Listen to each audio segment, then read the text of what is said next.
Hey, hey, here we are live from Tokyo, Japan, way out west in upstate Tokyo. This is the Gaijin 50 plus live stream. And how you doing?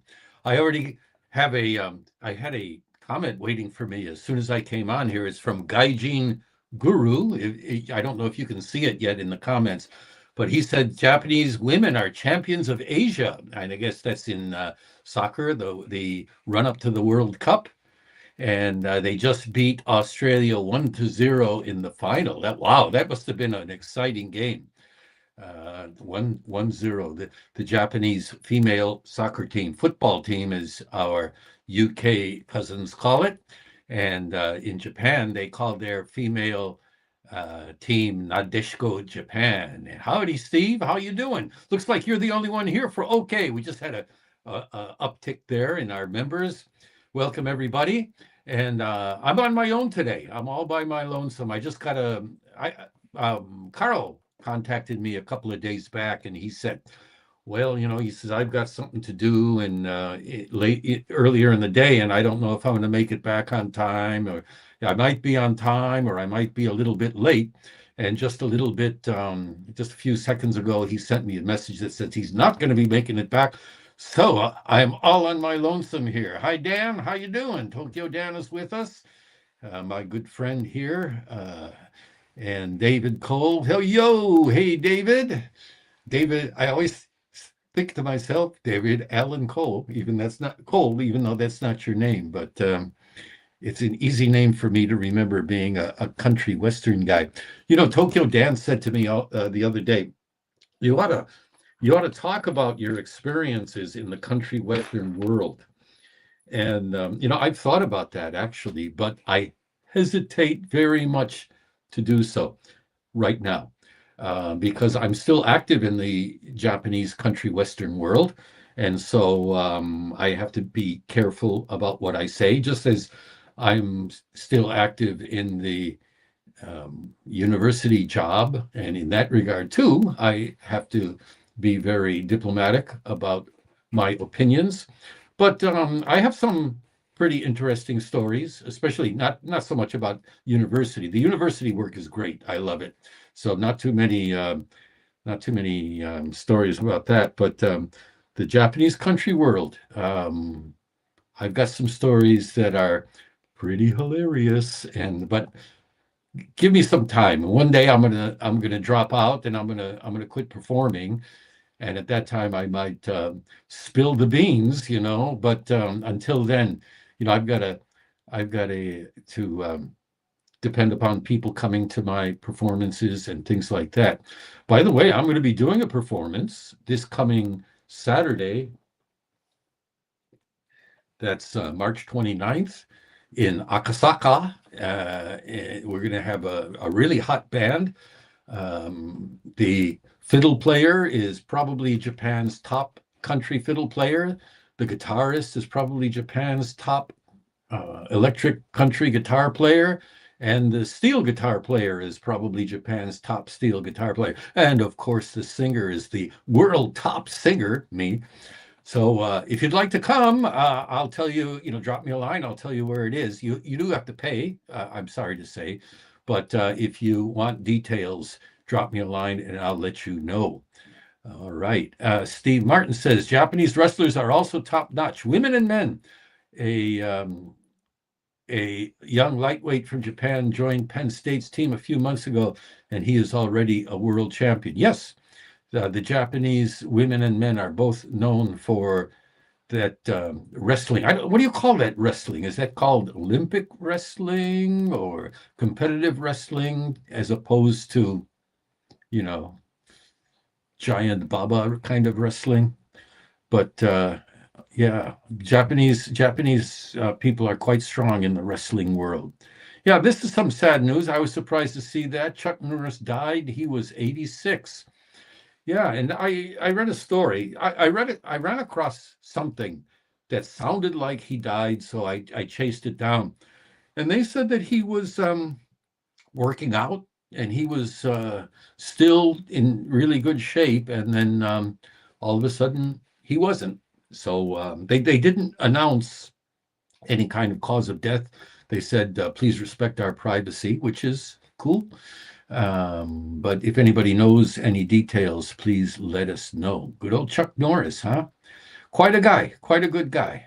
I saw the reason I knew I got the feeling that he had passed away is I saw a meme where it said Chuck Norris went to heaven and intimidated everybody or something like that. So it was a pretty cute meme, but that tipped me off. Uh-oh, old Chucky boy maybe may have bit the big one, as they say.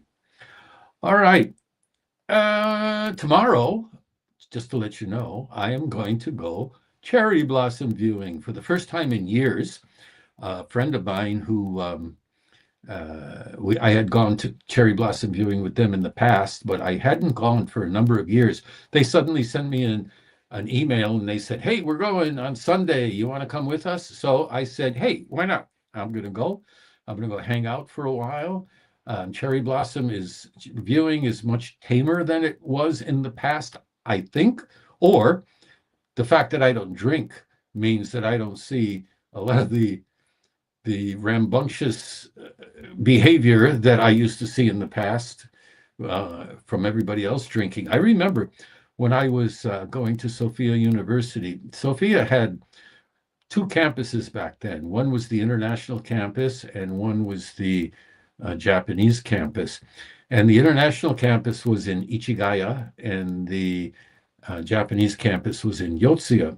And they're within walking distance of each other. And one of the nicest walks to go from one campus to the other was up on top of a hill overlooking the body of water known as Sotobori. And Sotobori, in case you don't know, means outer moat. I guess it was once part of the emperor's holdings back then. But this whole Sotobori up on the top of the hill walkway is lined with cherry blossom trees. It's a beautiful place in the springtime. So one day I thought, yeah, I'm going to go up there and walk. It's spring, it's nice. Get out feeling good in nature. And of course, I was there early in the morning, so there was no drinking or cherry blossom viewing going on at the time. But I knew at night there is, but in the daytime there's not. So I got up there, climbed up there, and I'm walking along. And you know what? The cherry blossoms were beautiful.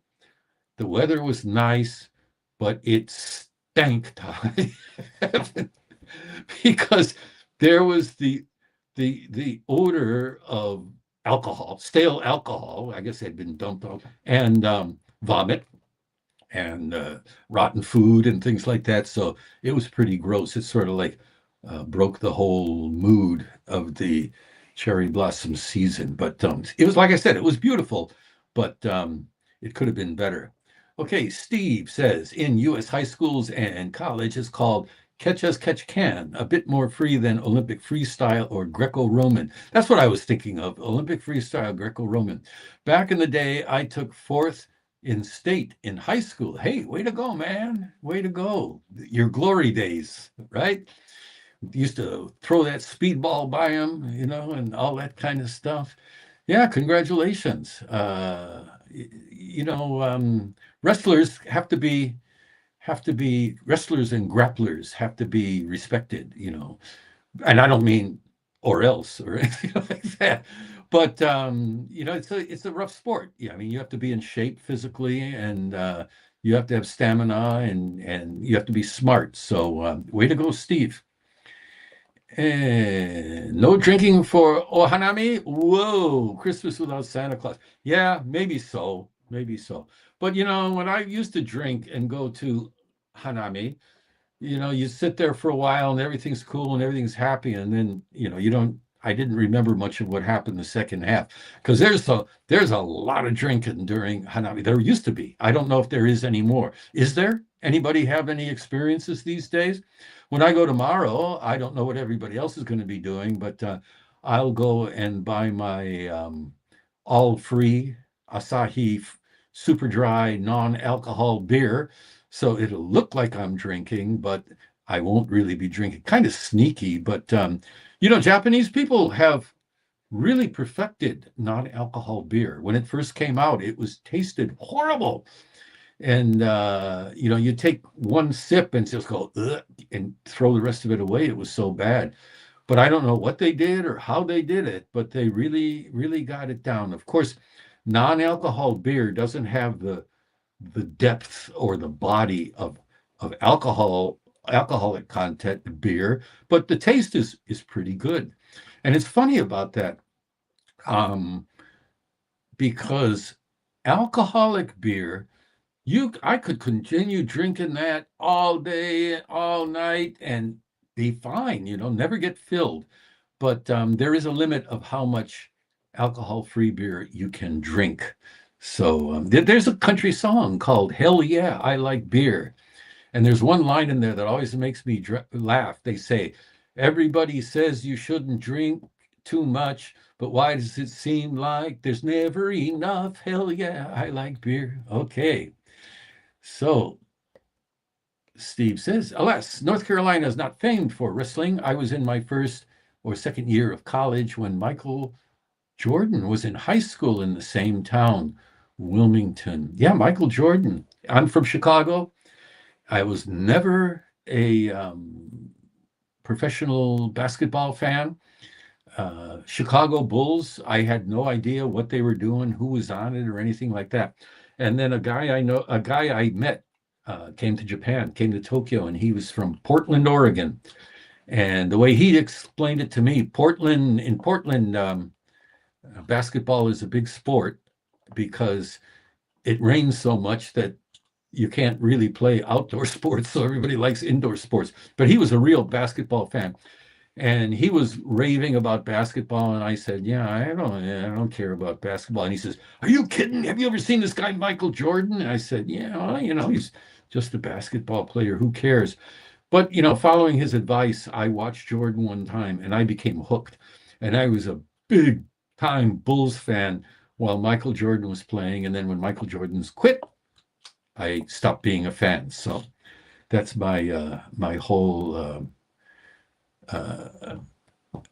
basketball and Chicago Bulls fandom career.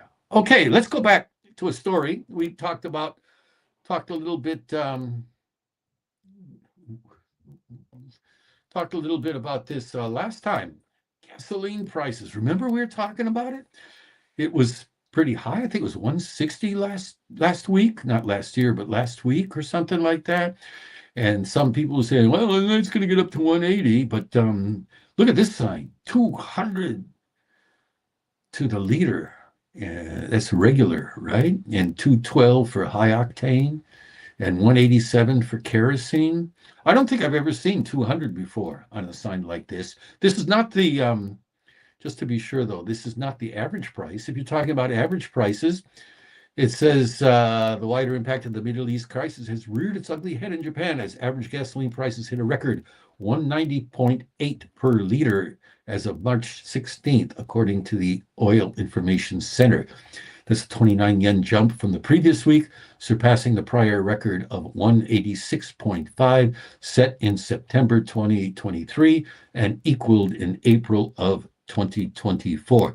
David Cole says he bought gas today and it was 162 yen per liter. Okay, so I guess this is the average or something that they're talking about. I don't know if it's still the average, but David Cole says he got it for 162 yen per liter. They said that the government will implement a subsidy of 30.2 yen a liter from March 19th, which they hope will arrest the price rise. Let me see. Oh, get that. All right, arrest the price rise a bit. But I've always seen that the drop in price is always a little bit slower than the rises. But they said that it'll take about 2 weeks for the price at the pump to fall to around 170 per liter. Okay, that's all I have there. 200 yen a liter. That's quite a number there. I remember when I was first started driving and I was a kid, high school kid, and we would go out and take the car out for, just riding around, riding from the Dairy Queen over to the bowling alley and riding between those two places. And at that time, if I remember correctly, gasoline was like 28 cents a gallon. So I guess those days are long gone. We won't be seeing much of that anymore. Okay. Say, did you hear about this one? Mahjong. Any Mahjong players around here? They say that Mahjong is seeing a rise in popularity across all ages in Japan. And as you see here, these are little kids playing. Now, I'd be willing to bet that, let me guess, 20 years ago, 20 or so years ago, a picture like this would have people up in arms. People would be getting all upset. Why are kids so out inside the mahjong parlor? That's bad for kids. It's bad for the health. Because mahjong parlors were usually a place where company employees would gather to gamble and drink and smoke. They were real smoky places. So it was an adult place, and kids just didn't hang out there. It was scandalous to see a kid in a mahjong parlor. And it says here, mahjong was once associated with smoky rooms, alcohol, and all-night gambling, and it's experiencing a resurgence in popularity among people of all ages in Japan. While the game is attracting a growing number of senior enthusiasts for health benefits, more children influenced by manga and online games are also becoming hooked. I hope that's hooked in a good way. In November last year, a health mahjong tournament was held in Obu, Aichi Prefecture. Mahjong is said to improve cognitive functions and encourage social participation.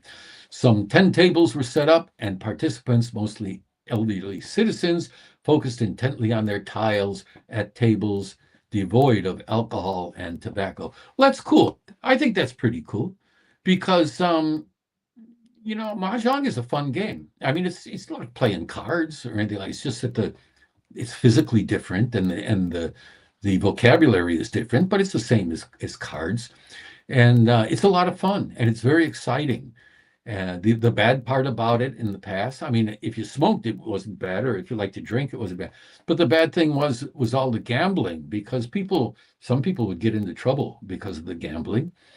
And some people knew how to cheat and things like that. So if they can remove, especially the gambling aspect, maybe it's a good way for oldsters and kids to have fun. It said the shift in mahjong's negative image can be attributed to the influence of games and manga. The online game Mahjong Soul, which allows real-time play with players worldwide using cute characters, has over 15 million registered users. Isn't that surprising? Mahjong. Do you play Mahjong? Do you guys play Mahjong? Okay, let's go back here. Richard in Japan has dropped by. Yeah, Richard, I just saw your note, your comment just recently. Somebody was asking you, are you the Richard that invented some kind of speech to text? I thought that was pretty funny.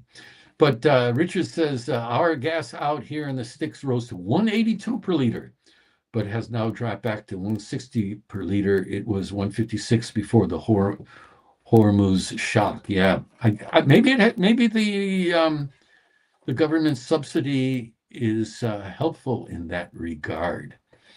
Okay, and David Cole says, my wife and I play Mahjong with friends. We don't gamble with it, though. Yeah, it's a fun game, isn't it? And Steve, I guess Mahjong is better than pachinko. I call pachinko parlors Nihon Bunka Senta. Yeah, or Nihon Baka Senta, perhaps. I went to pachinko, tried pachinko a couple of times when I was going to Sophia University. When we were just with a bunch of people and a lot of free time and nothing to do, somebody said, let's go play pachinko.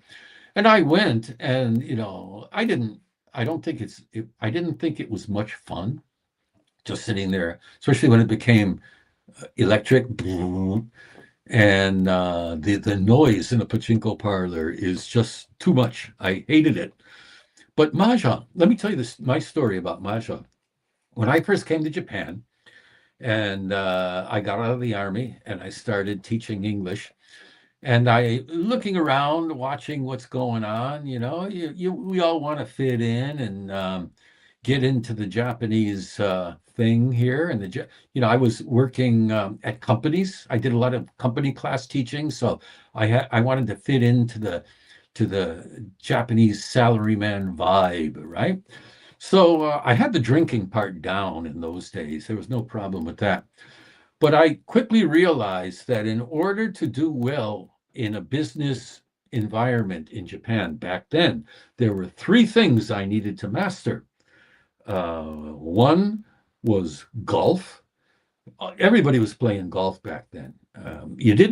Golf was expensive back then, but in those days leading up, it was not yet the bubble, but it was on the way to the bubble. Still, it was quite far, but still, Japan was on the road to its economic miracle. And so a lot of the company bucho, department heads, even section chiefs, the big wigs all had expense accounts. So you go into these company classes and they say, "Oh, you play golf?" "Yeah." And they said, "Okay, we'll go out this Saturday and play golf." And they take you out and pay for everything on the company expense account. So that money was no object. Also, I used to go out there was a private course in a city called Kurume, and it was on the banks of the Chikugo River. And the name of the place was the Chikugo Gawa Riverside. And it had, I forgot, was it 9? No, it was maybe one circuit was 9 holes. So it was X number of holes out. You did a U-turn and X number of holes back. And they had pegs in the center of the riverbank to keep the two fairways separated from each other. There were no physical separations, no trees or hills or anything like that. It was like one humongous flat riverside with these pegs in the middle.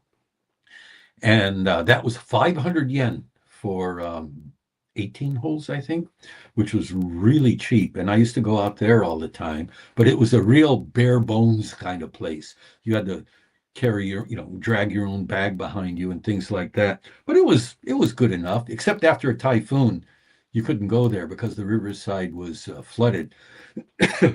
But okay, that's why I started playing golf. The second thing I started to do was play mahjong. In those days, everybody played mahjong. The typical thing: get off of work, go play mahjong. So I would go there after work, and we would have our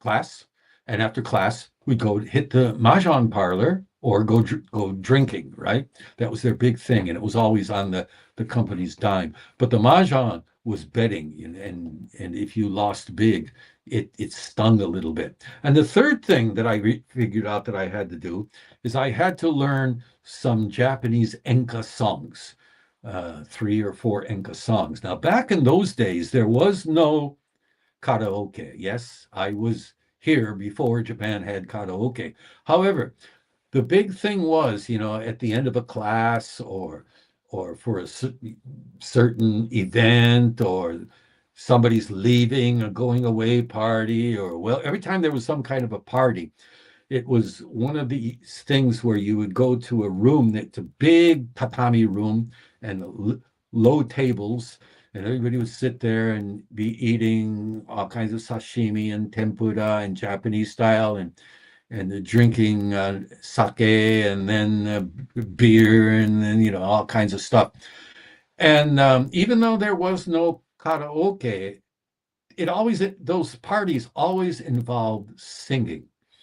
And they would say, "Okay, so and so, your turn," and you'd have to sing a song. And it was a cappella. There was no accompaniment. And so I realized, well, I got to learn some songs. And I set my mind to it. I bought a book in English about how to play Japanese mahjong, and I studied it. I never got really good at it where I was confident that I could win all the time, but I got good enough that where I could play and fulfilled the social requirements of a mahjong player. And even when I was in Sophia University, we played a lot of mahjong too, in the basement. But those were the big three: mahjong and golf and singing. And number four is drinking. But that was, like I said, I knew how to do that before I ever got here. All right. And I feel everything in life is a gamble. Oh, yeah. Philosophy. True. Right? You never know. You never know what's going to happen. What did somebody say? So somebody say the other day, you plan the best that you can and hope for the best. That's life, isn't it? All right. Pachinko is Let's Go Deaf Center. Yep, I agree. I agree. Man, I mean, I cannot understand how anybody could enjoy sitting in that kind of environment. All right. Maybe I should go there now. My hearing is starting to go bad because of all the music that I did. My high frequency hearing is starting to become pretty shot. That's why I like wearing these earphones. I couldn't handle pachinko because of the noise and smoke. Yep, that's true. I agree.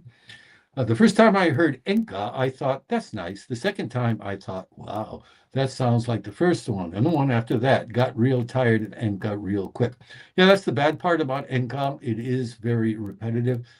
I talk about country music. Is similar to bluegrass. I like bluegrass. Yeah, bluegrass is okay for 15 minutes. And then after that, you start, oh, where's the door? I had the same experience. And anybody here from Australia, excuse me, but an Australian band came over one time. They were playing some of the live houses here, and they were singing in English. And the problem was they were doing all original music, and they sang their first song, and it was real. And I thought, yeah, good song. And they sang their second song, which is so I thought, what? And then the third one was the same thing, and I got tired of that really quick. Okay, Kansai Boxer, how you doing? I got paid to learn. 30 paid to learn mahjong. Oh, that would be cool. Yeah. Oh, 20,000 yen. How did you do that? How did you do that? Making mahjong. Okay. Uh-oh, I just clicked the wrong thing here. Hold on. I got to click the right button so I don't stay on page. Okay. Yeah, so mahjong, that's my mahjong story. That's the way I remember it, and I'm sticking to it, right? Oop. All right, let's go. Here we go. All right, now, Steve Martin says, Japanese jazz, though, can be wicked good. The background music for Studio Ghibli movies is gorgeous. Yeah, Japanese music. In some ways, Japanese music, certain kinds of Japanese music can be so great. And I agree with you. Well, jazz, Sadao Watanabe, he's a famous Japanese jazz musician. But other kinds of Japanese music, especially Japanese pops, that's what people used to say to me. Oh, do you like Japanese pops? And I used to say for a long time, well, they've been playing the same song. Everybody's been singing the same song for the whole time I've been here. It can be very that's Japanese creativity is like that. Some creativity is fantastic, Japanese creativity, while others is not so much. That's my opinion. Sorry if I made anybody feel bad. But Takaichi seems to be in Washington, and she's talking with the American government and with Donald J. Trump. Now, let's be careful. I don't want to get too much into American politics, right? I'm talking. Let's talk about the Japanese position. We'll let you skate a little bit since I brought this topic up, but But Takaichi said Japan is ready to assist in Trump's effort to bring peace and prosperity to the world. Um, wow, that's quite a commitment, isn't it? And already she's getting flack for that comment. And of course, people who don't like Takaichi are latching onto it, and people who don't like Trump are also latching onto it and trying to use this as a club with which to beat the prime minister. But at least she says what she feels, it seems, doesn't it? And Trump says that he hopes that Japan and other nations will send warships to the Strait of Hormuz that is now largely blocked by Iran. And Takaichi said she explained to the U.S. leader in detail what Japan can do and cannot do from a legal perspective under the country's war-renouncing constitution. Yeah, I read about this before she went. They were saying that the United States was talking up what a good ally Japan is and how they were helping America in the Middle East. But they were pointing out, yeah, but what Takaichi, the leeway that Takaichi has constitutionally and legally is not as great as America may expect it to be. And they said during the part of their talks that was open to media, Takaichi praised Trump's peace efforts, expressing readiness to help them by reaching out to other countries. Now, here's the quote that made me go, woo. Donald is the only person who can bring peace and prosperity across the world, Takaichi said. Wow, isn't that something? She must be Donald Trump's #1 fan.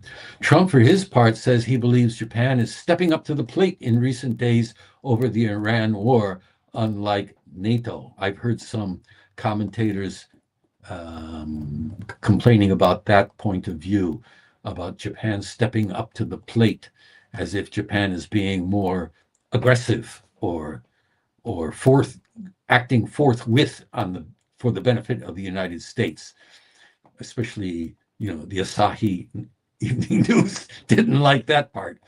But pretty interesting, huh? Did you hear? Did you hear what? Did you hear the joke that Trump said? I like to joke and I like to put people on, but I was pretty surprised at what he said to Takaichi about. Yeah, if you know about it, I don't want to say it because I don't have the exact quote in front of me, but it was pretty surprising. Okay, so Japan is in a tight spot. Had been on pretty good terms with Iran, but depends on the U.S. nuclear umbrella. Yep. Yeah, there was a time when there were a lot of Iranian people in Japan. There still maybe two, I don't know.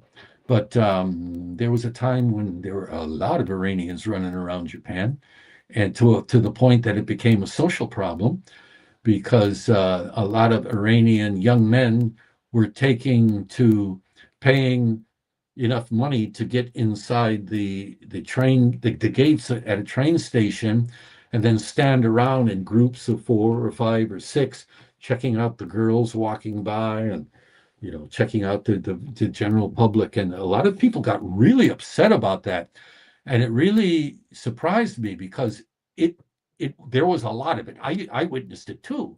You go through Shinjuku Station, and there'd be these young guys looking at you like, "Hey, dude, hey there, gaijin," kind of look. And I thought, wow, this is really spooky. This is really intimidating.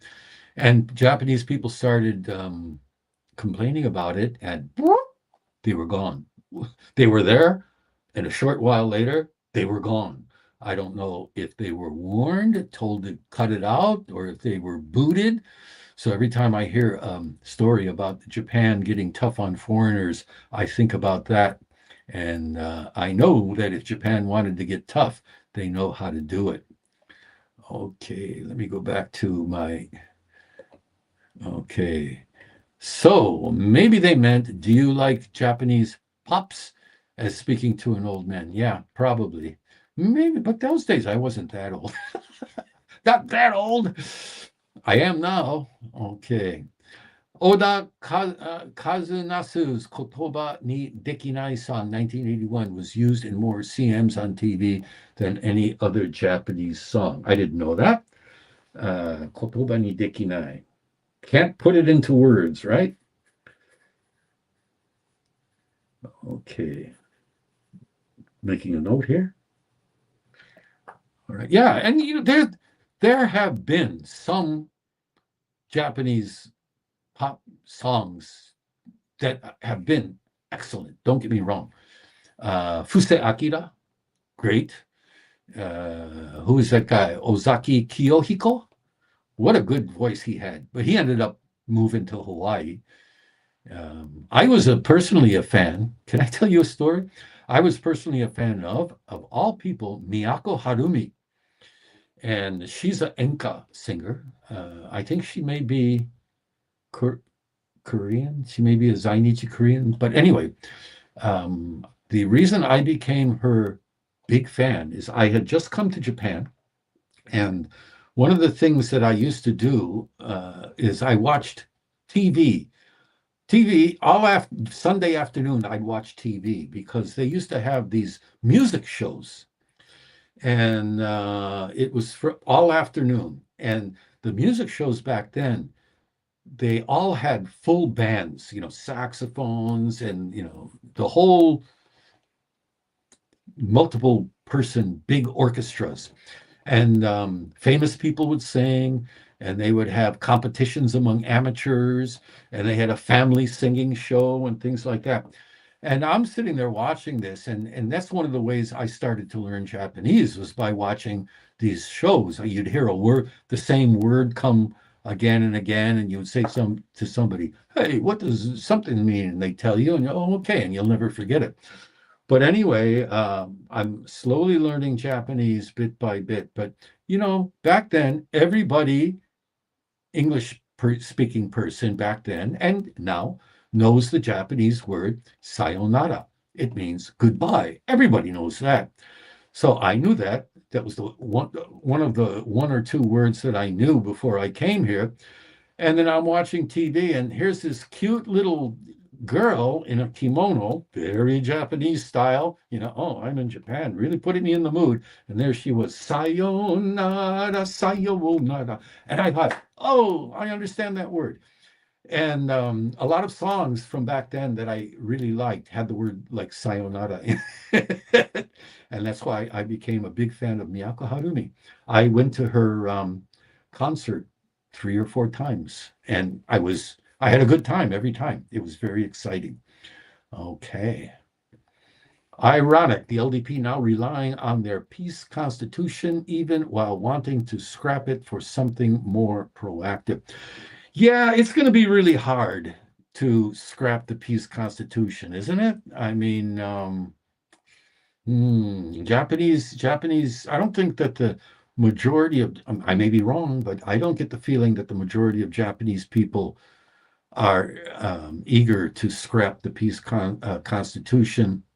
Not so much, of course, because they want a peaceful country, but they're pragmatic enough to know that with neighbors like North Korea and China, a peace constitution may not offer the protection that they need.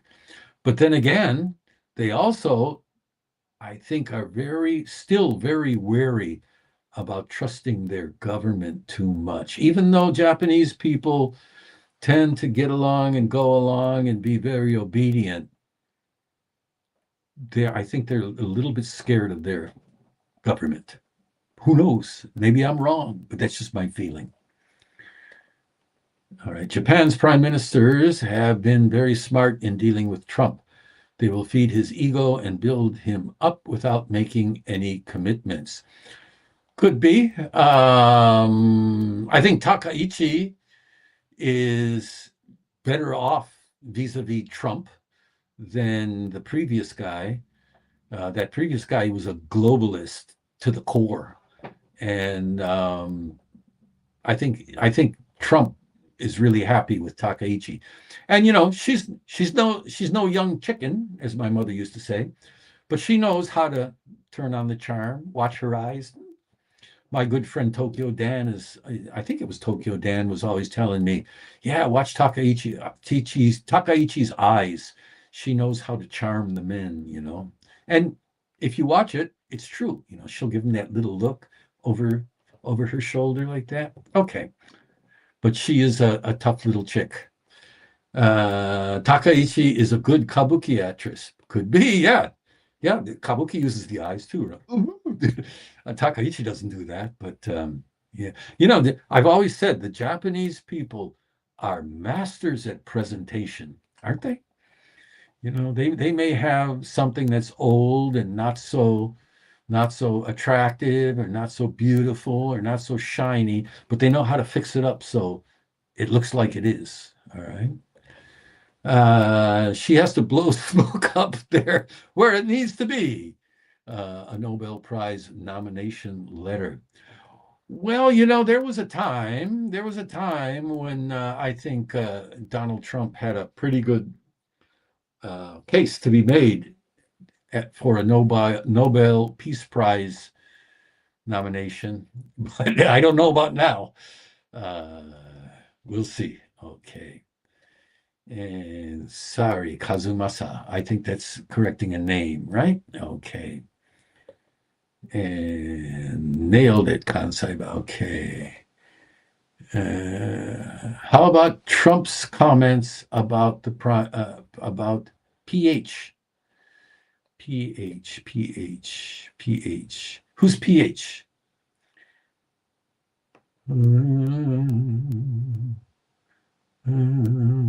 I don't know. Anybody know? Let me know. Okay. So Trump. Okay. Disgusting. Yeah. pH. I still don't know what pH is. Chaga and Asuka say yes. Oh, Chaga and Asuka, big duo, right? They made a lot of money, didn't they? My favorite commercial song was for cabarets during Tamorti's somewhat risque late night show, London, the London Cabaret, London, Tanoshimi. Yeah, that was. I used to like that commercial, to tell you the truth.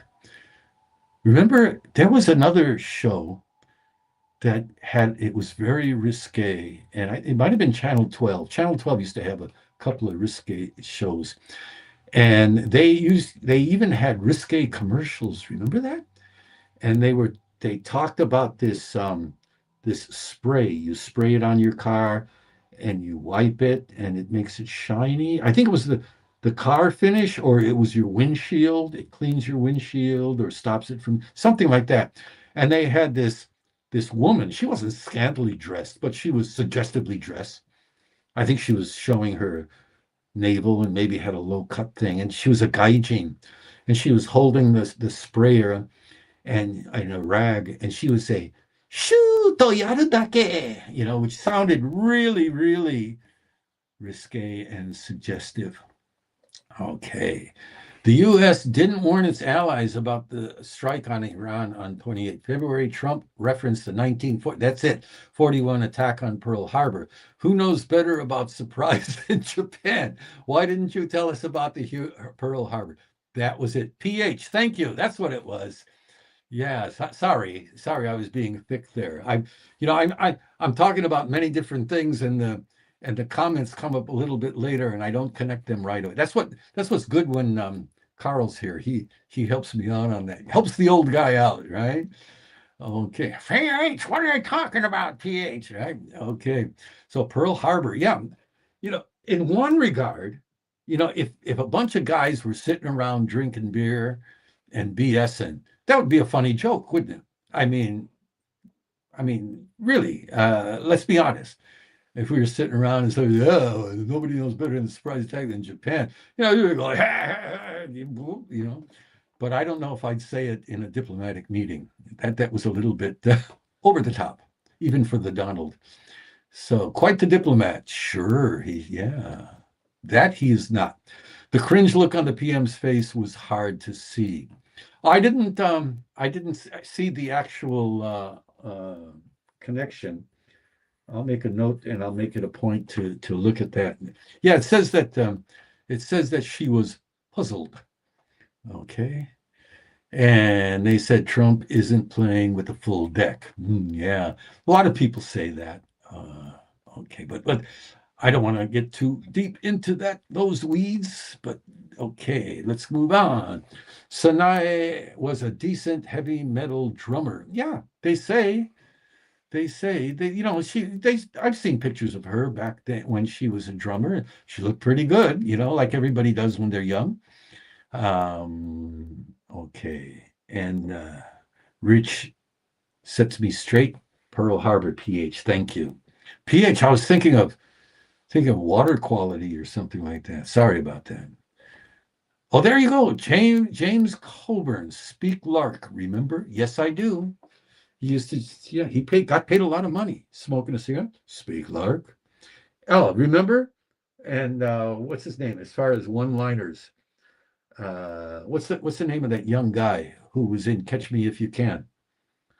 Come on, guys. He was in Titanic. Help an old guy out with a poor memory. DiCaprio, right? Leonardo DiCaprio. He did a credit card commercial, Ortico card, and they show him, and he'd be buying something, and yeah, Leo, right? And he'd be buying something, and they'd say, oh, here's your stuff, and he'd hold up this card and he goes, Ortico, okay, and he must have been paid millions of dollars. Yeah, a lot of big name celebrities who would never do a TV commercial in the United States used to come over here and make tons and tons of money over here. What's his name? Rocky. Okay, Sylvester Stallone.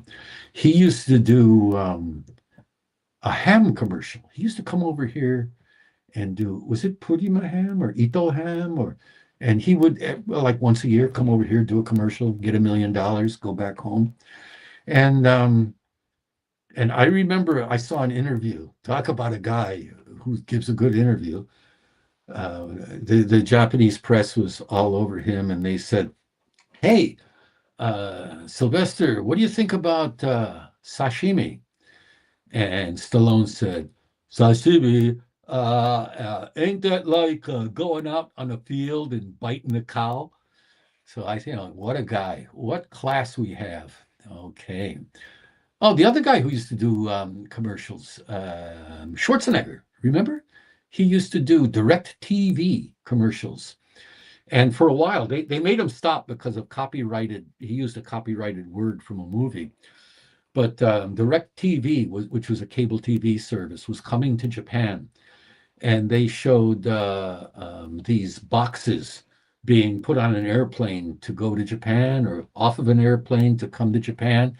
And every box had the torso of the Terminator just sitting there, and he had the typical Terminator face, and the boxes were on an assembly line, and there were a bunch of Terminators, and they were all Schwarzenegger. And they're coming in, boop, boop, moving like that. And then as one came up, Schwarzenegger looked over at the camera and said, I'll be back. And it was a great commercial. It was a wonderful commercial, right? Okay. Charlie Sheen's cigarette commercial in the 1990s. Those were classic. I don't remember Charlie Sheen doing cigarette commercials in Japan. I'll take your word for it. Yes, Ito Ham. Thank you, Manga University. That's who it was. That's who he was doing it for. Ito Ham commercials. And they were pretty good commercials, too, actually. She should have given Trump a bada bing with her drumsticks. Hey, hey. Oh, yeah, I forgot about that one. Schwarzenegger used to do cup ramen, too. And he used to do a tonic, make you Genki kind of medicine. Something, wee, and he was a real clown in those commercials. I mean, I don't think he'd ever be doing that Tommy Lee Jones. Yep, I remember those still doing the Boss coffee commercials, I believe. I saw him in a interview. Remember this guy, Kume?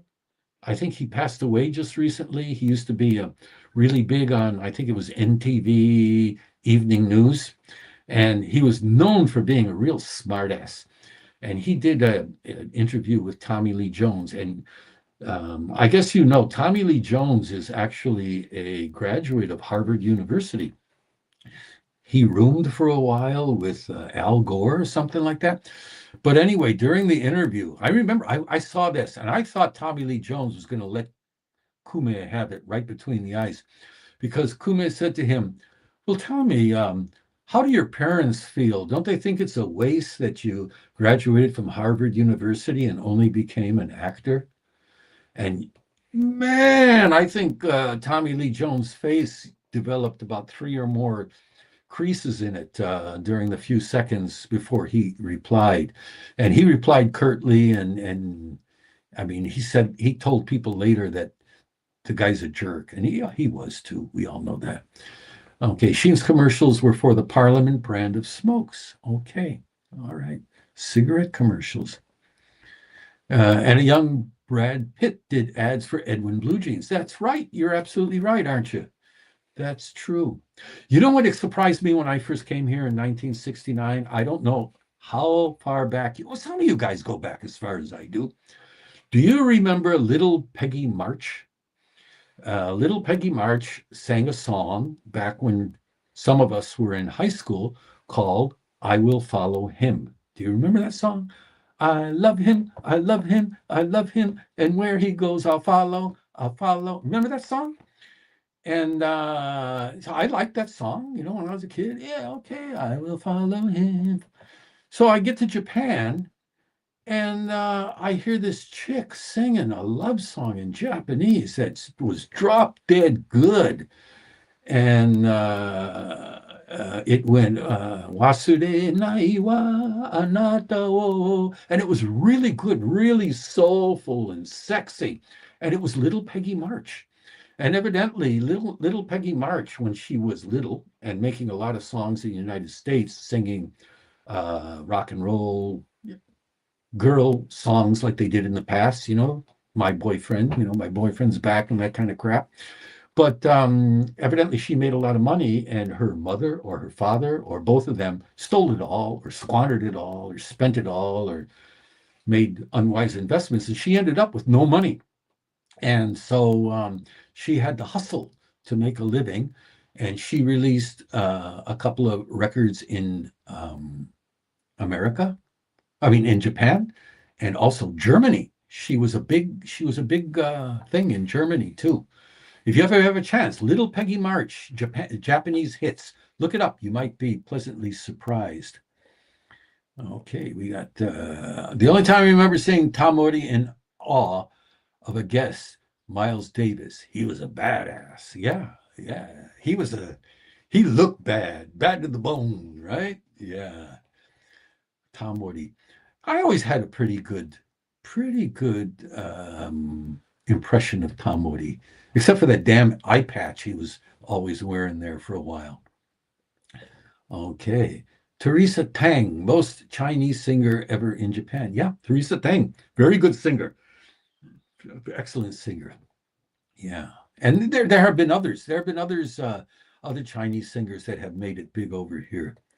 I only recently found out that jazz vocalist Helen Merrill paid her dues on the Japanese jazz bar circuit. I didn't know that. I might check that out. Helen. It's surprising sometimes. I found this out when I was in Japan, but especially about jazz and things like that. Japanese people are very knowledgeable about American artists that I had never heard of, and they'd start talking about these people, and I'd sit there and say, wow. And I'd look it up, and I find out that, the people they're talking about are excellent musicians. Who's that? Who's the guy? I'm trying to remember his name. He also did a couple of commercials. He's a stand-up bass jazz player, black guy, very tall, thin. His fingers are about, his fingers are about this long, and he's boom, boom, boom, boom, this kind of player. I forgot his name offhand, but really, really, really, really accomplished player. Ron Carter. Thank you, Steve. It's exactly who it was. Exactly what I'm thinking of. This a Japanese friend of mine mentioned it, and I looked him up and went out and bought a bunch of his stuff. It was that eye-opening to me. About Trump Takaichi. Trump's words were, "Why didn't you tell me?" And you could almost read Takaichi's thought. "Well, you weren't born yet, you fool." Well, that's Trump. That's the Donald, right? Okay. All right. Oh, there you go. There's a good one. Mr. Bassman. You remember that one? Hey, Mr. Bassman. Count Basie. Oh, there's a good he's a, what do you call it? Orchestra man. But that's not the guy I was thinking of. I was thinking of Ron Carter, right? And Steve Martin says, what was a sideman for Miles? Is that Ron Carter? I could believe it. Man, that guy played. You think a stand-up bass, boom, boom, boom, boom. What can you do with that? But his bass playing had soul, if you want to know what to call it. All right. Hey, Richard in Japan, Manga University saying hello. And you can't talk sense to Trump. And what sense are you talking about? Okay. Well, I thought when Trump came in, I thought, it was going to be no more foreign wars and all that kind of stuff. And like I said, it looked like he was headed for the Nobel Peace Prize for a while. And all of a sudden, this totally different person seemed to show up. So it's really surprising. I don't know what to make of it. There are people who are saying, somebody said, what did I hear recently? He's not starting a new war. He's ending a long ongoing war. That's, of course, a person who supports what he's doing. But, like I said, I don't want to get too much into those weeds. We'll be here all night. I probably have to sit here and talk all the way until the next live stream on Wednesday. Okay. Okay, here's one that there's one that I found surprising. Okay. All right. Japan suspends 1,507 driver's licenses for cycling while drunk in 2025, which is up from 23 in 2024. Wow. That is an amazing stat, isn't it? 23 incidents in 2024, 1,507 in 2025. This is the way Japanese police operate. I'm sure that the laws covering those kind of incidents were on the books for a long time, but just suddenly they decide to start enforcing them, and this is what happens. And it says, again, 1,507 people had their driver's license suspended in 2025 in Japan for riding bicycles under the influence of alcohol, a 65-fold surge from the 23 the previous year, 65 times. Woo. The revised Road Traffic Act, which took effect in November 2024, introduced penalties. Yeah, there you go, 2024. For cycling under the influence. Due to this change, police are now determined that those caught pedaling while drunk pose a serious risk to traffic danger if they drive cars as well, leading to license suspensions. That's a pretty interesting legal train of thought, isn't it? You are so drunk riding your bike that if you drove a car, you would pose a serious risk of traffic danger. So we're going to take your driver's license. I don't think that would fly in the United States, would it? I don't know. Under the revised laws, cyclists like motorists, oh, is this the new one? Under the revised law, cyclists like motorists face criminal penalties if their breath alcohol concentration measures 0.15 milligrams or more per liter. The penalties are the same as for motorists, and up to 3 years in prison or a fine of up to 500,000 yen. That's a wild fine for driving while bicycle riding while drunk. By prefecture, Osaka had the most license suspensions. Why am I not surprised? In 2025, Kansai Boxer, you want to chime in? For cycling under the influence of alcohol at 502, followed by Tokyo with half as many, 254, Nara with 123, Nagano with 118, and Wakayama with 94. These 5 prefectures accounted for 70% of all cases. I do not believe that Fukuoka is not in there somewhere. That, Fukuoka people like to drink and they like to ride bicycles like crazy people. Okay, as we mentioned in the past too, they're going to start getting even more strict with cyclists coming up this year, next month. I think it goes into effect, which I'm happy to see, but we'll see if they're going to do anything about enforcing it. Okay. All right, we got a little bit of the older topics. Let's go. Steve Martin says he was listening to an album just a few days ago, Frank Sinatra Live at the Sands, backed by Count Basie and Quincy Jones, 1969, but ageless. Yeah, Frank Sinatra had a voice, didn't he? I mean, Frank Sinatra, Roberta Flack, Dusty Springfield. You sit there and listen to their vocal performances, and it almost sounds like a saxophone is playing or some musical instrument is playing. Their voices are just so beautiful, right? Okay. Trump is saving the petrodollar. That's what it's all about. Could very well be. Hey there, greetings from Hokuriku. Okay. Your live streams are enjoyable for the very reason you don't get political. Thank you, Manga University. I don't mind talking about Japanese politics, but I'm not going to say what I believe one way or the other. I think I mentioned this in this live stream too, about what I heard Elvis say, and some woman tried to push him into making a remark about Vietnam, and he says, "I'm sorry, ma'am, I would like to keep those kind of views to myself. I'm just an entertainer." And I heard that and I thought, bravo, Elvis, I guess you don't become the king of rock and roll if you're a fool. All right. Thank you very much, Manga University. I appreciate it. Music, I learned a lot about oldies by making frequent trips to Mr. Donut. Isn't that true? They play a lot of oldies, but I don't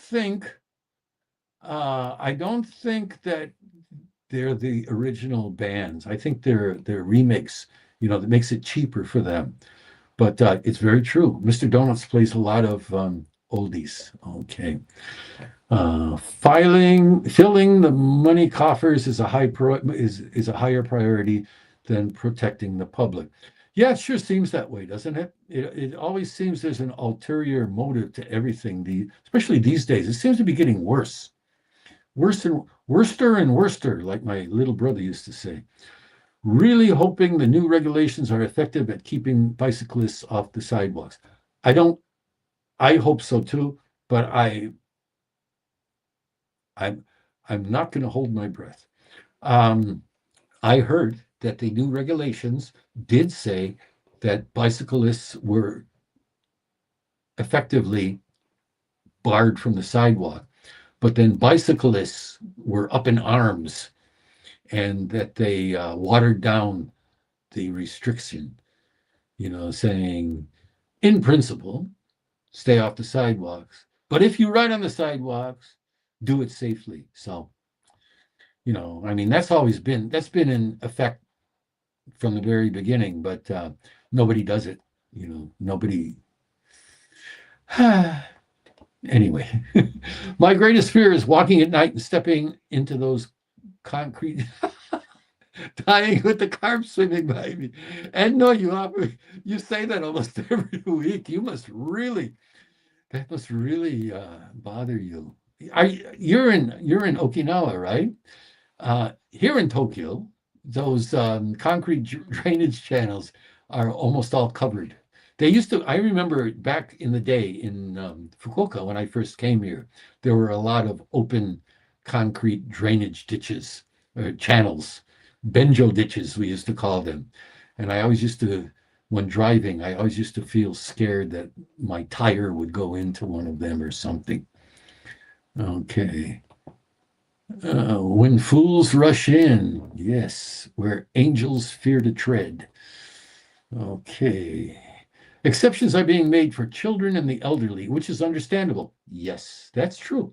I think they put an age limit for the kids, but I also heard that even for adults, I don't know. It's going to be interesting to see what happens. I hope they just tell people you have to use bicycle lanes, and that would be the best. But I think we've talked before, like during the late afternoon, early evening, when everybody's out shopping and thinking about what they got to cook, got to get back, got to get the kids out, run a bath, and not thinking about what they're doing, it becomes really dangerous. Okay.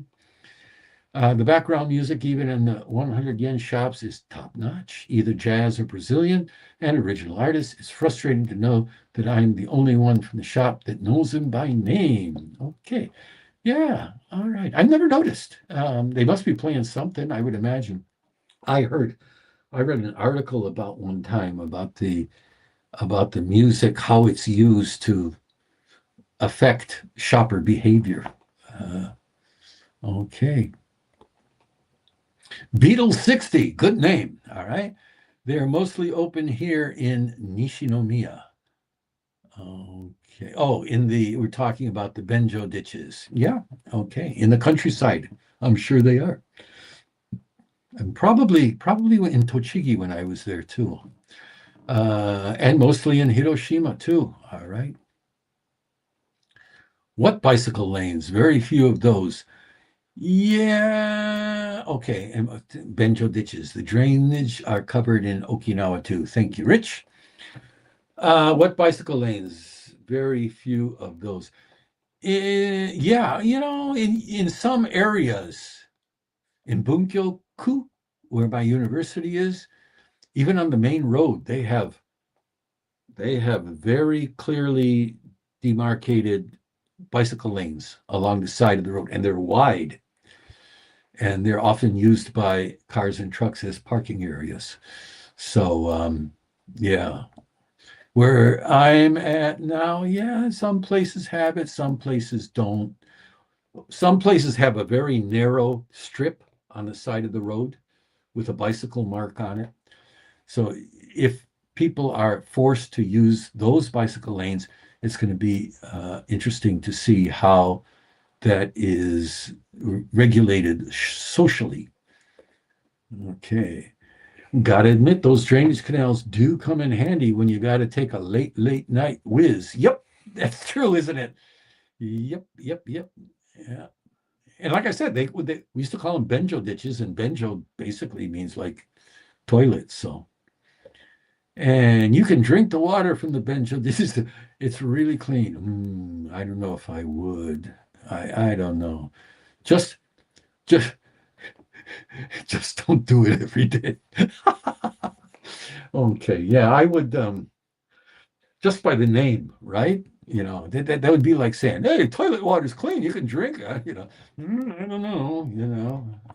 Okay, all right. Do you ever know anybody who fell into it? Yeah, Ed Noy, are you in Okinawa? Richard Japan says, boil it. Yeah, that's a good idea. What did they used to put those pills, quinine pills, when we were Boy Scouts? Boil the water, put the quinine pills, and you're ready to go. Ed and I, if I'm not mistaken, is from Okinawa. And I've never been to Okinawa, but I remember reading a story one time, long time ago, that the Okinawan people like to drink, like a lot of Southern and Oh, I didn't know Hiroshima suburbs. Okay, sorry about that. I know we have some Okinawa people around here, but I heard that one of the things that they were having a problem with in Okinawa was that people would get drunk and lay down in the road and go to sleep, and sometimes get run over. So that must be a trip. I wouldn't do that either. Okay, okay, all right. I got boilet egg and you the tamago. Yeah, yeah. Take the shell off. It should be okay. Yeah, like that. All right, I got another one here. Which one I'm going to do? I'm going to do this one first because the last one I think is going to generate some talking here. Here's a good one. Now, we heard Japan is anti-foreigner, and the foreign residents feeling discrimination, and foreign residents are uncomfortable in Japan. And then we have a story like this. Over 90% of foreign residents in Saitama Prefecture are happy with life, according to a recent poll. More than 90% of foreign residents in Saitama Prefecture said they are satisfied with their lives there.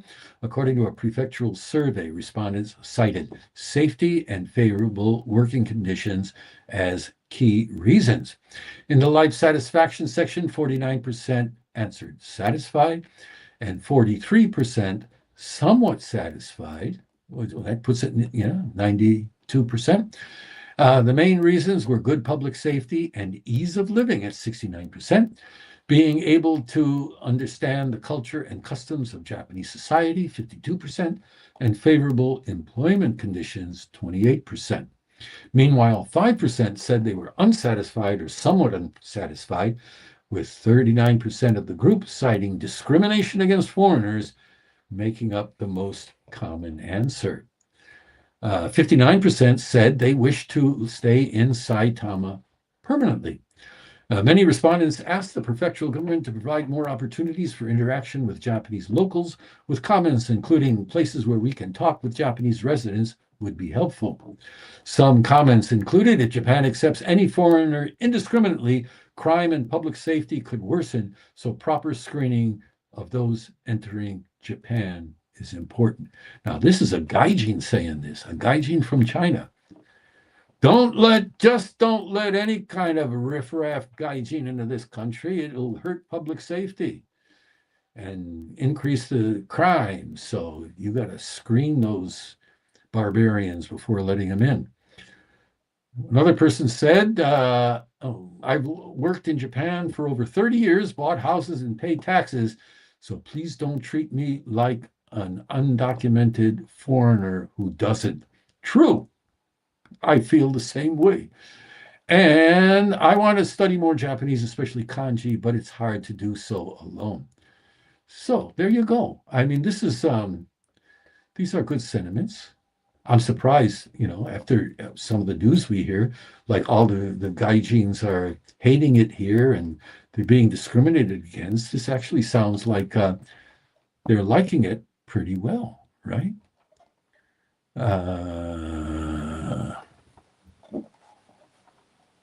Beetle 60. We got a good comedian here. Somebody's laid down in the road and go to sleep. In that case, they're just roadkill. Yeah, if you're a cannibal, maybe that's true. Yes, it is true. People get drunk and sleep on the warm pavement. Ooh, okay. And on that Saitama story, can confirm. Manga University, I guess maybe you're in Saitama? I like Saitama. I like it. Yeah. I'm living not that far from Saitama, so I pass through Saitama quite often. Okay. And Ed Noy says Da Saitama. Yeah, that's what they call it sometimes. Especially Tokyo people will say Da Saitama.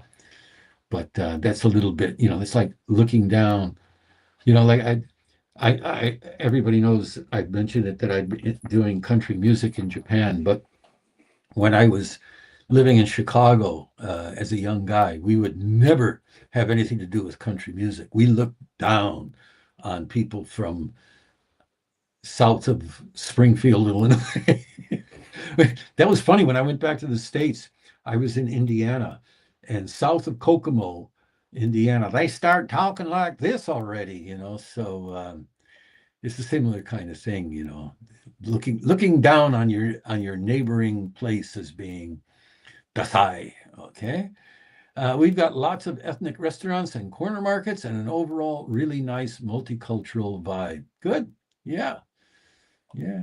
My university has a campus in Akabane, and I used to go out there to teach, I think, a couple years, and I liked it. I mean, Akabane has got everything you need out there. Okay.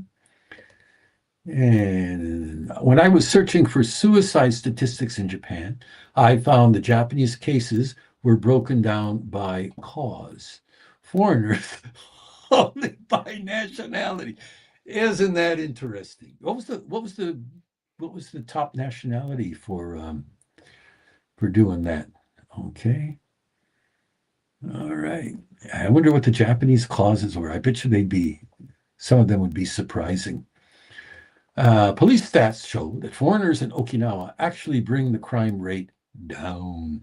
Yeah, I've seen a lot of stories recently in the Japanese press too, that this stuff that foreigners are causing a crime wave in Japan to be a bunch of baloney. It's just not true. Um, so add to that, our property values are climbing in Saitama Prefecture. Okay. Yeah, Saitama, I mean, it's almost the same as Tokyo. I mean, it butts right up against Tokyo. You've got all the conveniences of Tokyo, the greater metropolitan Tokyo area, right? Hiroshima suburbs, lots of cute and attractive but inbred young women. They are nice people. Yeah, I guess it could be true in other outlying parts of Japan. Probably true in Fukuoka. Probably true in the area where my wife is from, where just about everybody has the same last name. It's really really hilarious out there. I knew a guy one time. He was from Canada. He was from Whitehorse, up way up in the northwest of Canada, near the Alaska border. And he was a really interesting guy, and he was actually pretty famous in Japan as a writer of survival books or camping books. Um, like I said, pretty famous guy. Was missing one eye, not like Tom Wardy, who's just wearing an eye patch for fashion, but this guy actually needed an eye patch because one of his eyes got poked out when he was a little kid. But he was from, like I said, way out in the boonies up in northern Canada, and he had webbed feet. His toes were connected by skin, so that's a sign of inbreeding, if I'm not mistaken. Got scolded by a man getting off the train at Shakuji Koen for having my feet out further than he liked. I have long legs. Are people looking for things to complain about to foreigners? Well, yeah, you stand out, and maybe your feet were further than he thought they should be, and so you were an easy target. I imagine. I've got this. Even my wife does that to me sometimes. She'll say, "Oh, don't do that," and I look around and there are 18 Japanese people within, that I can see from my seat doing exactly the same thing. But yeah, yeah, I know the feeling. I am guessing the powers that be know well that some of the reasons for foreign suicides, some of the reasons for foreign suicide, and that is why no causes are sought. Could be, yeah. Oh, why did they commit suicide? Oh, because we're a bunch of we're we're, we're a bunch of bad people. Okay. All right, Manga University. He's the king of Saitama. Really? Oh, wow. I didn't even know they were a kingdom. I thought they were always under the impression they were prefecture. Manga University, king of Saitama. Where are you at, Manga University? Maybe I asked you before. If I did, I forgot. Okay. And Richard, you're in Saitama too? Okay. I am indeed. I am indeed the king of Saitama. All right. It takes time, years, to get used to the unspoken moods of situations. You know, once you act as expected, most of the time, as best you can, natives are more at ease. Don't you all think so? Yes, I think so, Beetle 60.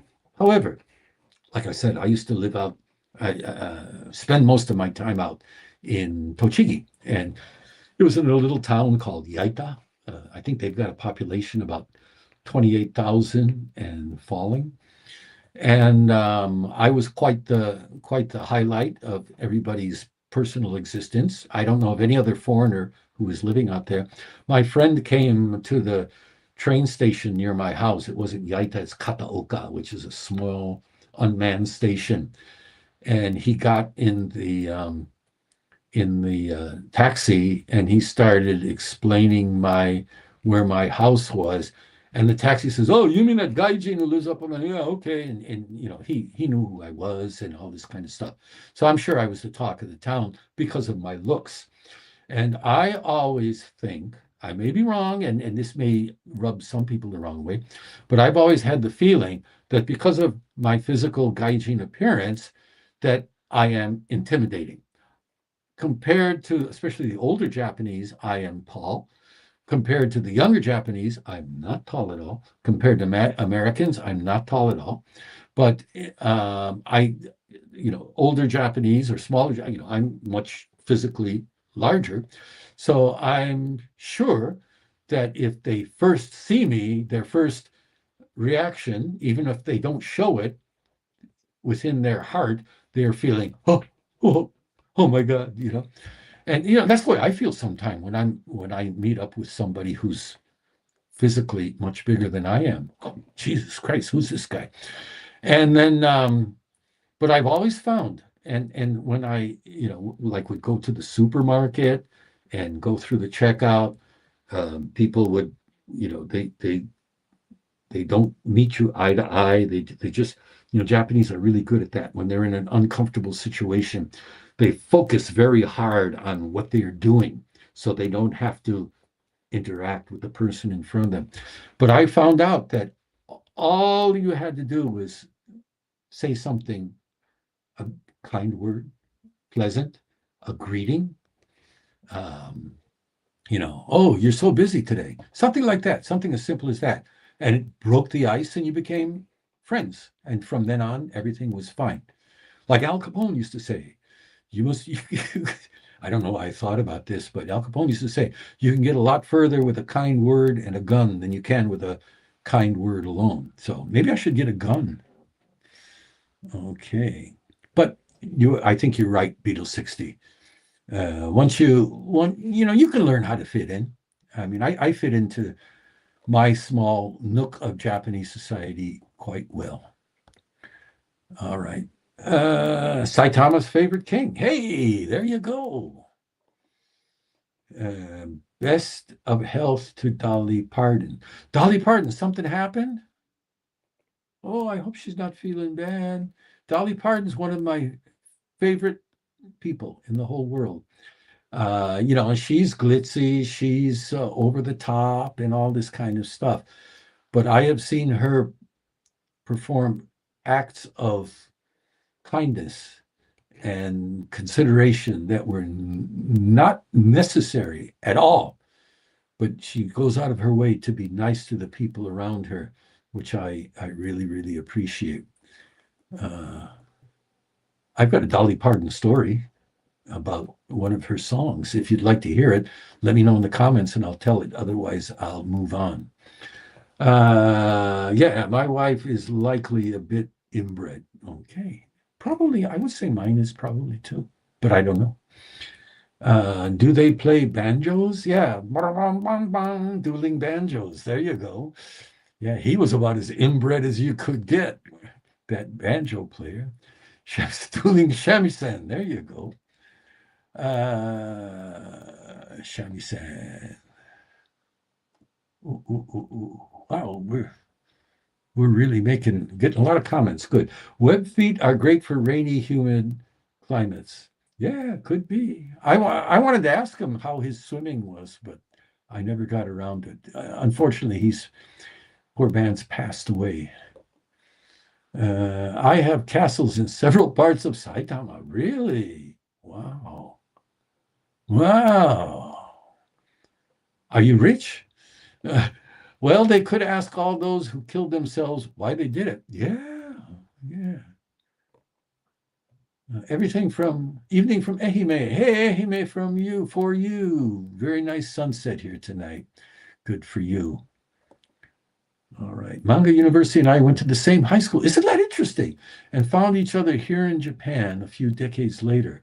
I visit Saitama often, but I'm in Toyama. Isn't that interesting? Hooking up with somebody who did you know each other in high school? That's interesting. I had something similar when I was here in the army down in Fukuoka. I was at work and a new guy came in, and I said, where you from, new guy? And he says, I'm from Chicago. And I said, oh, Chicago, I'm from Chicago too. Where are you from? And he said, I'm just from some small suburb. You probably don't know it. And I says, I'm from the suburbs too. And what suburb are you from? And he said, Oak Lawn. And I said, well, I'm from Oak Lawn too. Where? And he told me where he was from. And, it was like two blocks from where I grew up. So, and I never knew him back in the hood. Okay, just smile and greet people in Japan always makes for a nice day. Yes, even though some people don't smile and greet back, especially the damn gaijins, right? From living in Tochigi, I got into the habit of greeting everybody, even people I didn't know, because people were so friendly there. But even now, if I see a gaijin, not always, if there's a whole bunch of them, not true, but like if I'm in my neighborhood and I see a gaijin, I sometimes look over ready to say hello or at least give a nod. And 99 times out of 100, they are doing, whoop, like, oh, if I don't look at this gaijin, I'll be the only gaijin in Japan. All right. I first visited family in the U.S. after 11 consecutive years here. I did the same thing. I was 10. Reverse culture shock when I entered the plane at Narita. I jumped at the sight of so many big foreigners. Do you know what I did? I was away from Japan for 10 years. Thought I got to go back to see the family and stuff like that. And I went to Narita to get on the plane, and I wore a dress shirt and tie and a sports jacket when I got on the plane. And I got on the plane, and I looked around, and I realized that one other guy and I were the only two people on the plane wearing ties, and he looked like a businessman. But yeah, culture shock. It changed a lot. It changed a lot, for better or for worse. The United States, is not the place I remember it to be. I'm going to do a video in the not so distant future about going back to America from Japan and the reverse culture shock. The reverse culture shock going back to America was worse than the cultural shock coming to Japan.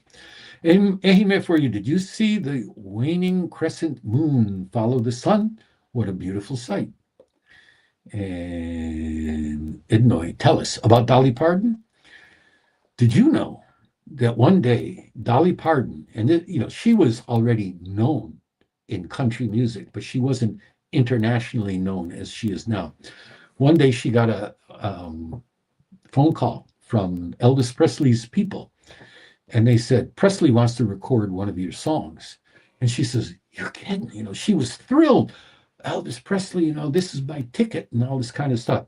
So she said, oh, I'm so thrilled. Thank you so much, And you know what they did?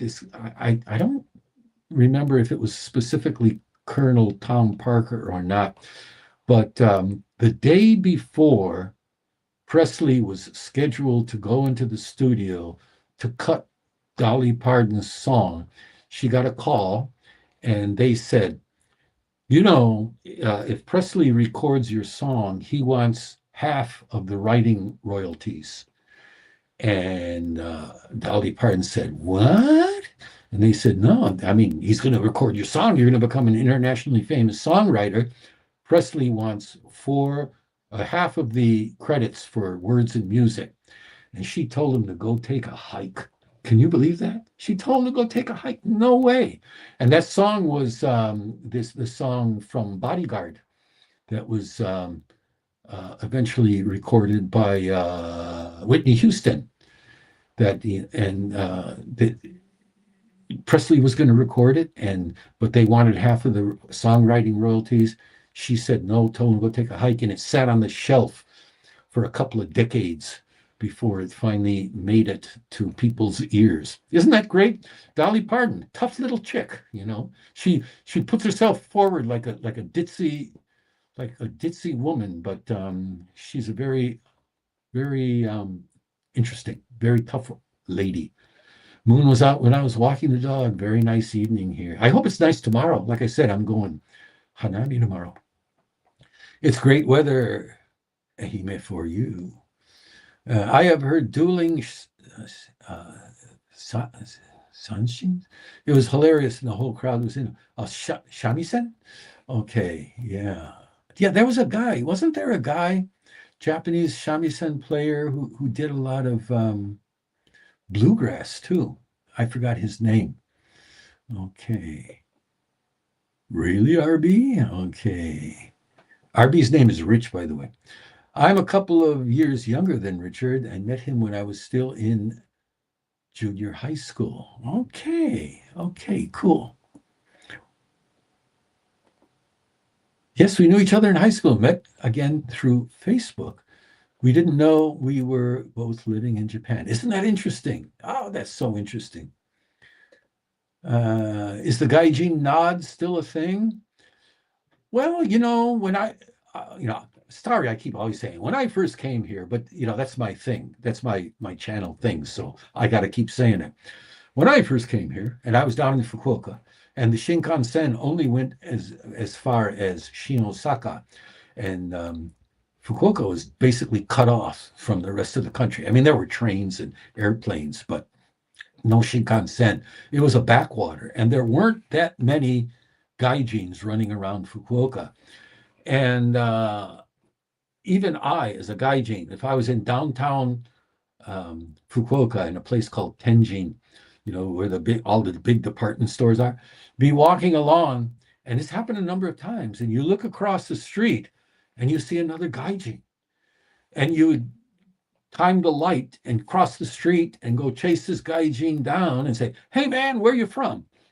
And you know, become connected. And that the whole gaijin community down in Fukuoka knew each other. Everybody knew everybody else's identity, and we were all, I mean, we didn't hang out or anything like that, but we all knew each other. And it's because of that you know, I was able to find employment, because people who I was very friendly with helped set me up. But yeah, I think it's a good thing. Yeah. I usually give the gaijin nod, not many acknowledge. Yes, I agree. That's a good thing too. You know, you don't know whether I started talking to this woman on the train. What was I doing? I was trying to do something, put my bag up, and I bumped her or something. And I looked, and she's a blonde woman. And I said, "Oh, excuse me," or something like that. And she just sort of, you know, looked at me like one of those, you know, and gave me a bow. And so I talked with her a little bit. She was from the Ukraine. So, you know, her English wasn't very good, you know, and I didn't know what to say to her. She says, "I'm from the Ukraine." And, you know, I didn't know what to say, you know. Aren't you happy you're here and not home, you know? Good on you, Ehime. Looking at their phones, no doubt. Yep. That's what the woman from the Ukraine was doing. She had her nose buried in her phone. Okay. I Will Always Love You. That's the song. Dolly Parton, words and music. And she told Elvis Presley to go take a fly in, I don't know what, in a rolling donut. Dolly wrote, "I Will Always Love You." Yes, she did. Yes, she did. And you ought to listen after the live stream, you should go on YouTube and check out Dolly's rendition of I Will Always Love You. Completely different, completely different, but very good, very Dolly Parton-ish. Okay. Yeah, I try to nod when appropriate. Sometimes it depends on my energy mood. Yeah, that's true too. There's that too. Okay. Sanshin. Sanshin is the Okinawan version of Sanshin. Samisen. I'm getting confused. Sanshin. Okay. Okinawa. All right. Oh, yeah, I Will Always Love You. Not a big fan of country music, but Jolene. Oh, Jolene and anything by Jimmy Webb and Glenn Campbell. Absolutely. Wichita Lineman. By the time I get to Phoenix, no kidding. You want to hear a good, surprising rendition of Jolene? Miley Cyrus. Look up Miley Cyrus Jolene on YouTube if you want a pleasant surprise and you want to see Miley Cyrus as a cute little girl and not as a vulgar little, I don't know what. I generally do. Okay. Sanshin is the Okinawa. Okay, thank you. That's what I thought you meant. Okay. Doing the gaijin nod in the greater Tokyo area is a bit too much nowadays. Yes, too many of them. But I'll give it when I think it's appropriate, and I always acknowledge other foreigners who first nod at me. Yeah, yeah. I don't actively try to avoid the eye contact with foreigners, but I don't in Tokyo. I mean, especially like if you're in Shinjuku or something like that, there's so many damn gaijins running around. You'd probably get a crink in your neck if you nodded at every one of them. Yeah, the my Japan syndrome of the fellow expat makes me sense that it is tied up with the deeper psychology of identity. Yeah. I wonder if term gaijin truly applies to foreigners living in Japan long term. We are no longer outside after all. Yeah, I think Japanese people will never let you not be a gaijin. But I don't hear the word gaijin that often these days. Some people use it, especially older guys, but it never bothered me. It never bothered me at all. Okay. They opened a Hakata ramen shop in my area. It's pretty good. Yeah, that tonkotsu ramen, right? The bone broth ramen. Good stuff. If you go to Hakata, they're all over the place, right? It's called Hakataya. Okay. All right, everybody. Okay, I got one more thing to talk about. We're already because it's a personal experience that I'd like to share with you. We're already at 90 minutes, but I'd like to talk about one more thing.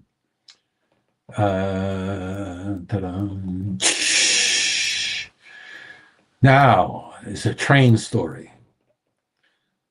I once again had the old proof of forgetting things, waseremono, forgotten things, returning in Japan. As I get older, I prove that more and more with more and more frequency. I had to go downtown to do some stuff, and I'm on break from the university, and usually when I'm working, I've got a backpack and I put it up on the rack. And before I get off the train, I always remember, backpack, get off the train and go. But I've been on break for about a couple of months, so I had to go downtown to do some business, and I had a backpack with my camera, the one that I used to make videos, and some paperwork. I was going to the bank to do something, and I had all the paper, and I had it in a backpack. And I got on the train, I put it up in the rack above me. My wife got a seat, but I was leaning back, looking at my phone. And we pull into Shinjuku, and I jump off the train, and we're walking along, and my wife says, "Where's your backpack?" I said, "Oh, it's on the damn train." Oh, geez, what am I going to do? So we went to the train office, and they were able to tell us what time the train was going to be back going in the opposite direction in Shinjuku. We had to get off at Shinjuku. The train did a turnaround in Tokyo, which is not that far from Shinjuku on the Chuo line. So they said, okay, 11:08, it's going to be coming back through Shinjuku. And I knew we were in car 7. So I was standing by car 7. Sure enough, at the allotted time, the train pulled in. I jumped on. My bag was there. I pulled it off. and everything was fine in the Edward GAIJIN50 plus world again. However, I had something else happen. This is one of those bad Japan experiences. While my wife was talking to the guy, to the station guy, and at first we both went in there, and if you ever had tried to have a conversation with a Japanese person when your Japanese wife is there and her impatient husband is standing next to them, and you're both trying to go to the same destination, but the way you're doing it, being an American, you're being more direct. In Japanese, you're being more, you know what I'm saying, everybody. So I thought, this isn't going to work with the two of us here. So I walked out and stood in the main concourse in Shinjuku Station, south exit, near the south exit. And as you know, if you are from Tokyo, that's always packed. Shinjuku Station has 3 million people passing through it every day. So I was standing there, and I wasn't out in the traffic. I was near the wall. The wall was, I could have put my arm out and touched the wall. It was that close. But I was sort of like 2/3 turned, so the traffic was going past me on the side. I was not blocking traffic at all. So I'm standing there, and all of a sudden, this dude goes by.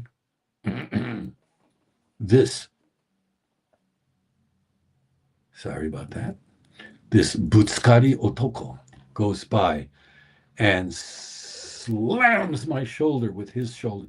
He hit me, and I went, whoa. And since he came from behind me, hit me so hard, I stumbled forward, and he kept going. And after he hit me, I saw that he followed way through. He put everything he had into running into me. So, I was already pretty hepped up because of my lost goods, which eventually came back, but I didn't know that it would at the time. And so I just went, oi, to the guy, real loud voice. And he just kept walking, And I did something that I very seldom do, but I was not in the mood. I chased him.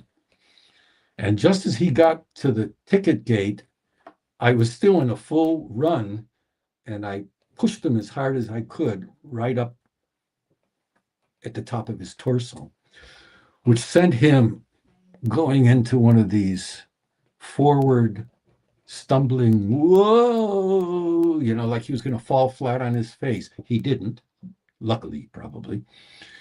And you know what? He didn't even turn around. He just kept going and got out of there as soon as possible.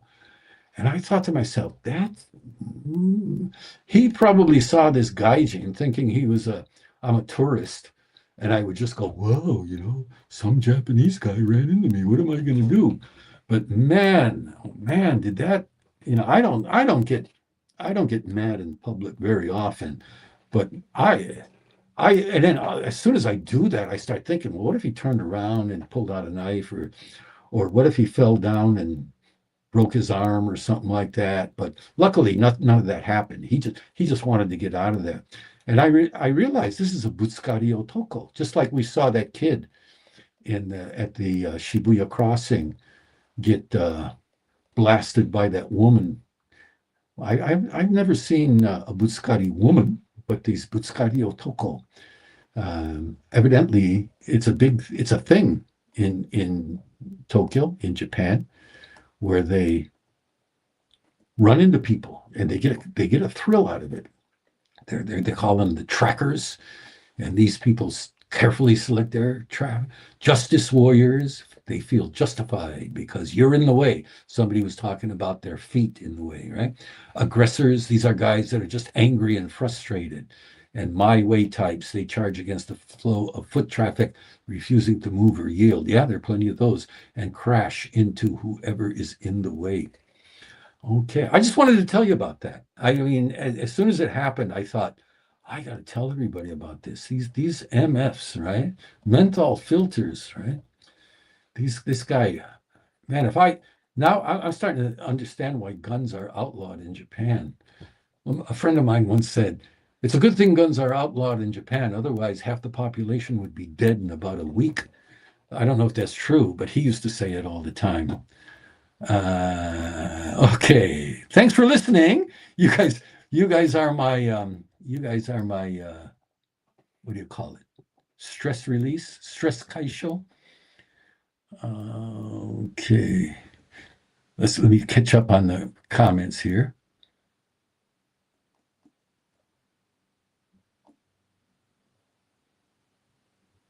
All right. Okay. My Japan syndrome. Okay, we had that already. All right, we had the gaijin thing. Hakata ramen. There you go. You're always an outsider to someone. Yeah, and that's the whole thing, isn't it? You're always an outsider, and I like to say too, everybody's from somewhere, right? They say Native Americans, yeah, from Mongolia. I mean, everybody comes from somewhere. Okay. The first time I came to Japan, I was so green that I bowed to strangers on the express from Narita to Ueno. Wow, wow, bowing to strangers on the express, Narita to Ueno. That's it. That's interesting. Yeah, some of those green early days stories are pretty interesting, right? Thinking, oh, I got to do this because that's the Japanese way, and then you find out, no, it isn't. I was not just a gaijin. I was a inakamono gaijin. There you go. A country bumpkin gaijin, right? Dan says, hey, I'm back. Welcome back, Dano. And Ednoy says the same thing. Dan is, I think Dan maybe enjoyed my Butskari Otoko story. He likes things like that. And Manga Universe, never retaliate against those fools. If they summon the police, you'll just bing bong. Yes, you're absolutely right. And like I said, generally, I would never retaliate. But just there was something about that day, when you get to the point where, I'm fed up and I ain't going to take it no more. The old Falling Down movie. Remember that? Maybe they're pissed off at the zombie Keitai walkers. I wasn't looking at the, yeah, but yeah. No, this guy, he was one of these guys. He had a skinhead and, he had, like those trousers with the pockets on the side of the legs. And he was walking like this kind of guy. So, yeah. Obatari old women can be awful. Yep. I agree. I never told you about my Japan Obatarian theorem. No matter how many Obatarian there are walking together, they will always make an attempt to physically expand the group to the point that they totally fill the amount of space there is for walking. Nobody can get past them one way or the other. I believe that's true. They somehow you do it. Okay. Yep, Dan. I know Dan loves those stories. Haven't been slammed into yet. Guess I look too much like a retired sumo. That helps. Even these ne'er-do-wells are intimidated by size. The guy was not bigger than I was. He was, height-wise, he was smaller than I was. But like I said, I think he might have thought I was a tourist and would just take it.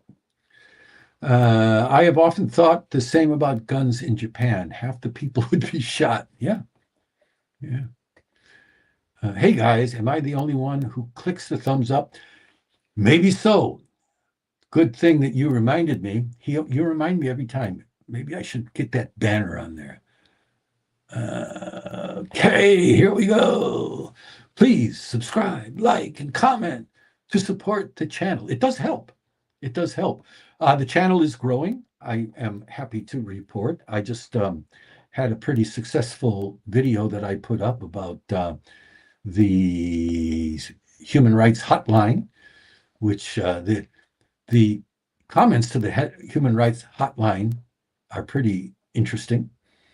Whether you see them or not, I don't know, but they are. Some people are hostile. Some people are supportive, thankful.